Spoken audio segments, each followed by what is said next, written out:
Assalamualaikum warahmatullahi wabarakatuh. Hari ini kita akan belajar tema 2 dengan topik persatuan dalam perbedaan. Simak penjelasan berikut ini.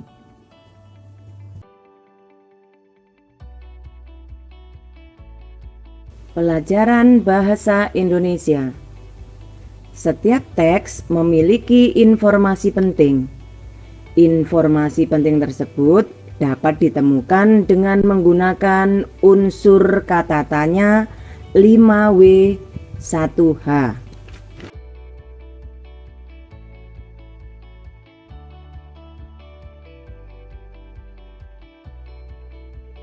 Lima W 1H adalah 1. What, yaitu kata tanya apa. Kata tanya apa digunakan untuk menanyakan hal atau peristiwa yang terjadi. 2. Who atau siapa digunakan untuk menanyakan seseorang atau pelaku dalam suatu peristiwa. Dengan kata lain, orangnya. 3. When artinya kapan, untuk menanyakan waktu terjadinya suatu peristiwa. Yang keempat, where artinya di mana, digunakan untuk menanyakan tempat terjadinya suatu peristiwa. 5. Why artinya mengapa, digunakan untuk menanyakan sebab terjadinya suatu peristiwa. Yang terakhir, how atau bagaimana, digunakan untuk menanyakan cara atau proses terjadinya suatu peristiwa. Adapun cara memperoleh informasi dari suatu bacaan dapat kita lakukan dengan cara 1. Bacalah teks dengan cermat. 2. Menemukan gagasan pokok dengan menggunakan unsur kata tanya 5W 1H. Ketiga, simpulan gagasan pokok tersebut. Informasi yang terdapat dalam suatu teks sebaiknya menggunakan kata baku. Apa yang dimaksud dengan kata baku? Kata baku adalah kata yang ditulis dan disusun sesuai dengan PUEBI atau Pedoman Umum Ejaan Bahasa Indonesia. Informasi yang terdapat dalam teks sebaiknya menggunakan kata baku. Kata baku adalah kata yang ditulis dan disusun sesuai dengan PUEBI atau Pedoman Umum Ejaan Bahasa Indonesia. Ciri-ciri dari bahasa baku adalah 1. Tidak dipengaruhi oleh bahasa asing. 2. Tidak terpengaruh oleh bahasa daerah manapun. 3. Bukan bahasa percakapan sehari-hari.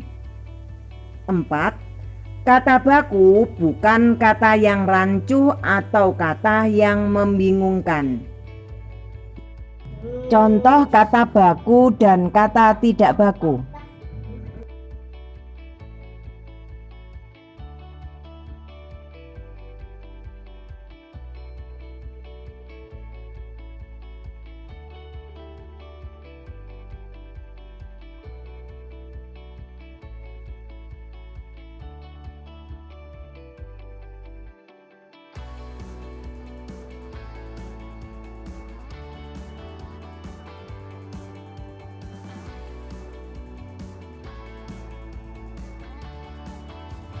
Pelajaran PPKN.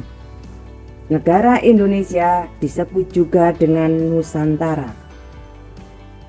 Indonesia adalah negara kesatuan yang berbentuk republik. Wilayah negara Indonesia terdiri atas daratan dan lautan. Maka dari itu, kita sebagai anak bangsa bertanggung jawab untuk menjaga persatuan dan kesatuan bangsa. Kemerdekaan bangsa Indonesia diperoleh setelah semua lapisan masyarakat bersatu.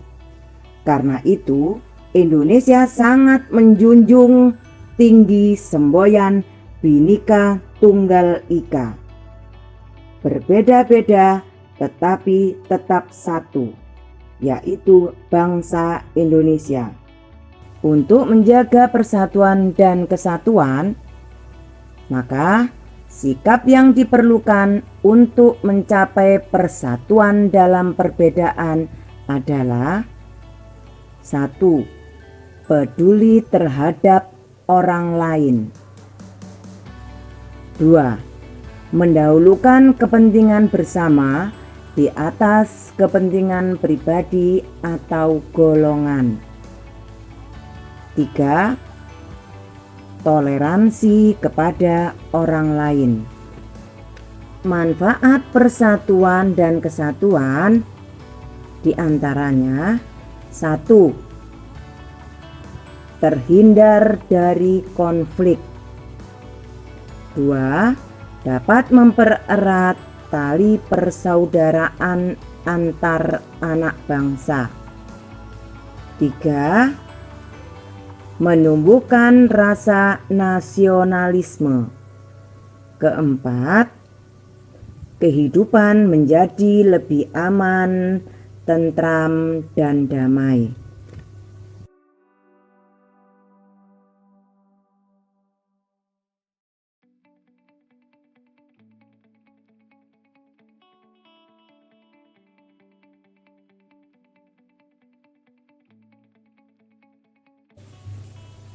Selanjutnya, pelajaran IPA.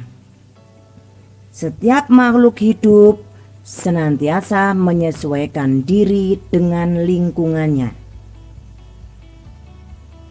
Kemampuan makhluk hidup untuk menyesuaikan diri dengan lingkungannya disebut adaptasi. Pada tumbuhan, adaptasi terhadap lingkungan dibagi 3, yaitu: 1. Tumbuhan xerofit. Tumbuhan xerofit adalah tumbuhan yang hidup di daerah kering. Contohnya kaktus, pohon kurma. Adapun ciri dari tumbuhan xerofit adalah berdaun tebal, memiliki duri, batangnya tebal untuk menyimpan cadangan air. Batang yang tebal tersebut dilapisi oleh lapisan lilin yang berfungsi untuk mengurangi penguapan. Akarnya panjang.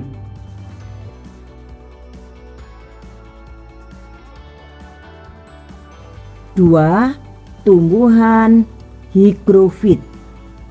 Tumbuhan higrofit hidup di daerah yang lembab.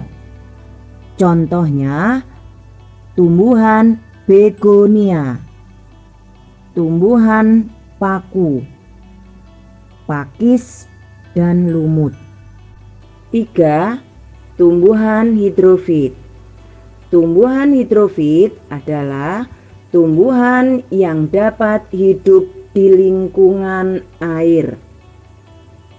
Contoh tumbuhan teratai dan enceng gondok. Ciri-ciri tumbuhan hidrofit adalah: A. Berdaun lebar.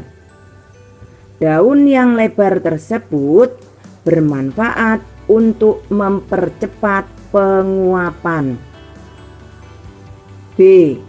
Memiliki daun yang berlapis lilin. Gunanya untuk mencegah terjadinya pembusukan karena terkena air. C. Batangnya berongga. Batang berongga tersebut membantu tumbuhan mengapung di permukaan air. D. Akarnya lebat. Akar yang lebat tersebut dimungkinkan supaya tanaman tidak terbalik.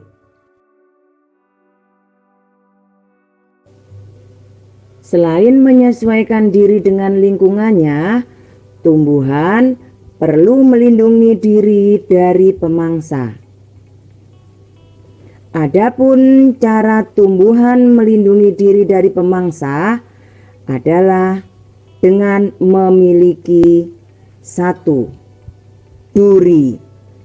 Contoh tumbuhan mawar, kaktus, salak, durian, dan rotan. 2. Memiliki rambut halus. Contohnya bambu, jagung, dan tebu. 3. Memiliki daun yang tajam. Contoh nanas, lidah buaya, dan kaktus. 4. Tumbuhan menghasilkan getah. Contoh sawo, karet, mangga, nangka. 5.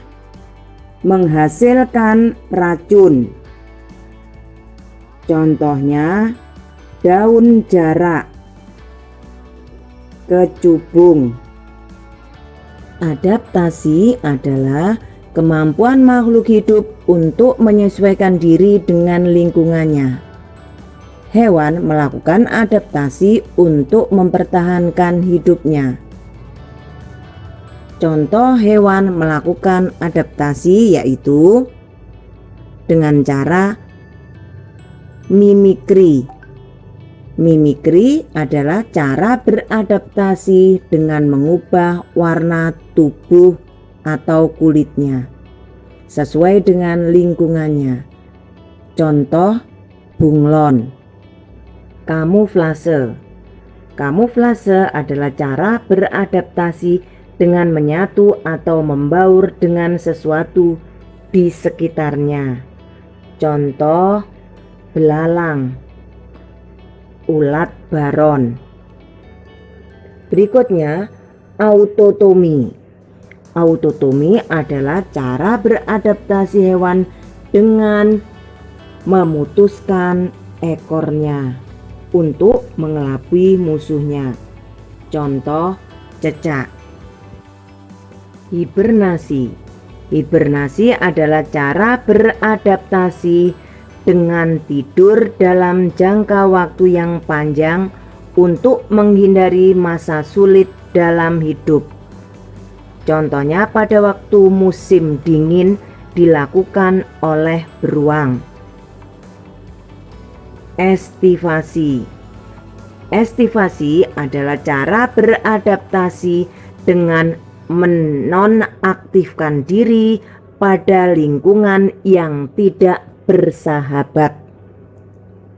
Contoh kelelawar pada waktu musim panas. Selain tersebut di atas, cara hewan beradaptasi untuk melindungi diri dari pemangsa. Di antaranya landak. Landak memiliki tubuh yang berduri. Kalajengking dan ular memiliki bisa. Cumi-cumi dapat menyemprotkan cairan berwarna hitam seperti tinta untuk menghindari diri dari pemangsa. Terenggiling dan kaki seribu memiliki struktur kulit yang keras. Saat terancam, kedua hewan ini akan menggulung diri sehingga pemangsa akan kesulitan untuk memangsanya. Demikian pelajaran hari ini. Mudah-mudahan pelajaran hari ini mudah dipahami. Wassalamualaikum warahmatullahi wabarakatuh.